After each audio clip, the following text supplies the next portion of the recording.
That invasion is here, Rhodey. And we can't even tell who the invaders are.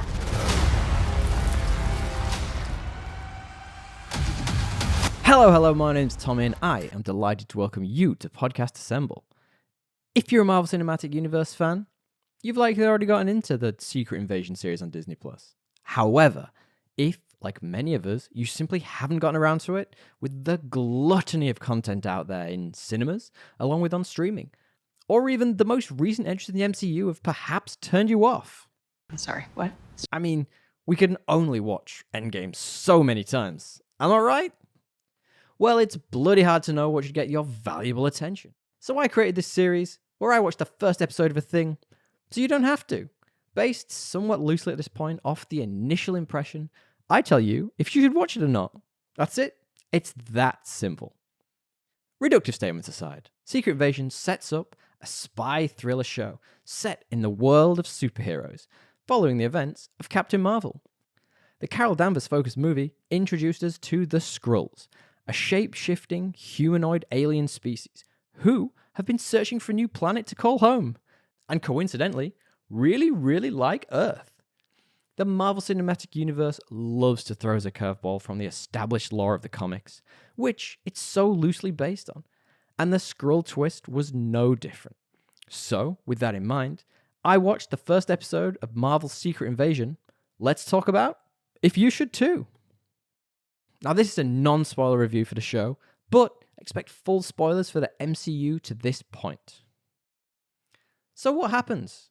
Now, there is a lot of MCU to be caught up on, especially from Phase 4. And if you really don't know what that entails, this might not be the video for you. These aren't the droids you're looking for.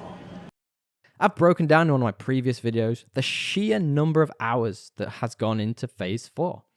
The show shows no mercy in its expectations that you're totally caught up on all of the fallout of the blip, along with Captain Marvel's rug-pulled twist on the characterization of the Skrulls. Secret Invasion is set in the MCU's present day and follows a returning Nick Fury, who learns of a plot by a faction of Skrulls to take over Earth. Fury, played by Samuel L. Jackson, is joined by a number of his allies and returning cast, including the Skrull Talos, played by Ben Mendelsohn, who Fury helped make a life for himself on Earth. But, as I say, if you haven't had time to watch every morsel of Disney content, I can see why you'd be scratching your head. The episode follows Fury and his one good eye, who finds himself a step off the pace of what's happening around him. The normally so informed director of the Avengers has to struggle with his own shortcomings while also having no idea who could be friend or foe. The feeling of paranoia and no longer being in control sets the stage for Secret Invasion. Samuel L. Jackson's return to his long-standing role as Nick Fury is a really fascinating one, as this is a new chapter for the character.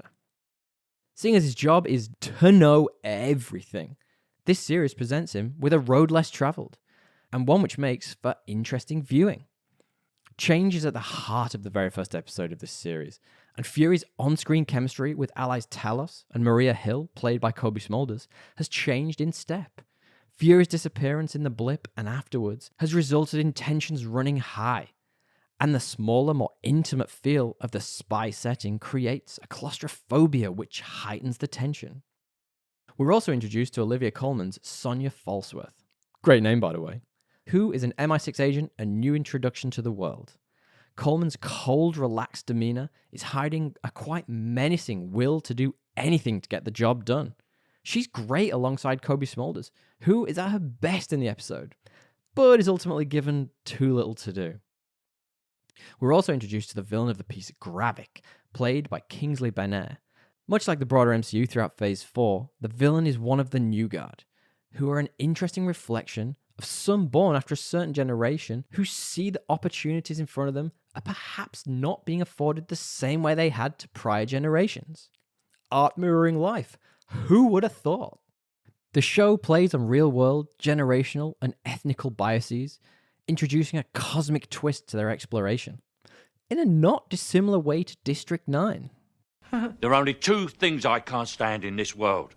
People who are intolerant of other people's cultures and the Dutch. The cast is flecked with some real standouts. Jackson, Coleman, and even Mendelsohn rarely let the side down. But Emilia Clarke's Gaia gets a little lost in the background characters, with the overall feeling that some of the broader cast are pretty forgettable. So what does it pull from? If you're a comics nerd,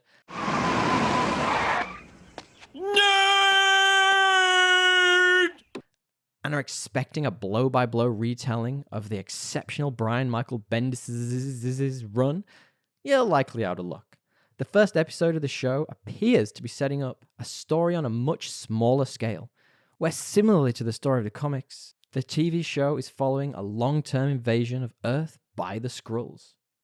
However, in contrast to this, the comics have the ability to have a much bigger scale, with the secret infiltration seeing the Skrulls replacing many of the universe's superheroes with imposters over a period of years, prior to a full-blown invasion. Now, a departure from this perhaps isn't a bad thing. The MCU has been struggling for a long time with narrative de-escalation from the epic heights of Endgame. A similar story, yet one with real stakes, could be just what the Doctor ordered. The MCU has been in something of a spiral since the end of Phase 3. Declining critical reviews of the movies have been mirrored in the global box office takings. Ant-Man and the Wasp: Quantumania reportedly didn't even scratch the $500 million mark, which is crazy. The Marvel TV output has also been equally off target, except Hawkeye, of course. With the lingering stink of the pandemic still touching a lot of the current content, if the show can capture the same sensibilities of the comics, such as the anxiety or mistrust surrounding everyone the characters encounter, it could be a shot in the arm for the flailing cinematic universe. And if not, the writer's strike could pose a handy respite for Kevin Feige and co. See, now that's some bull. So, is it worth your time? Well, it would be remiss of me not to mention the opening credits, which have caused a pretty huge controversy for being almost entirely created by generative AI. Aesthetically, I don't mind the shapeshifting title card. However, even though Disney have claimed it didn't affect jobs of creatives, it most likely did. Every big corporation bleats about ethics and maintaining standards, but this reeks of cost-cutting. There was a huge opportunity for Disney to hold up their hands and, win back some positive sentiment. But the time's probably passed by now.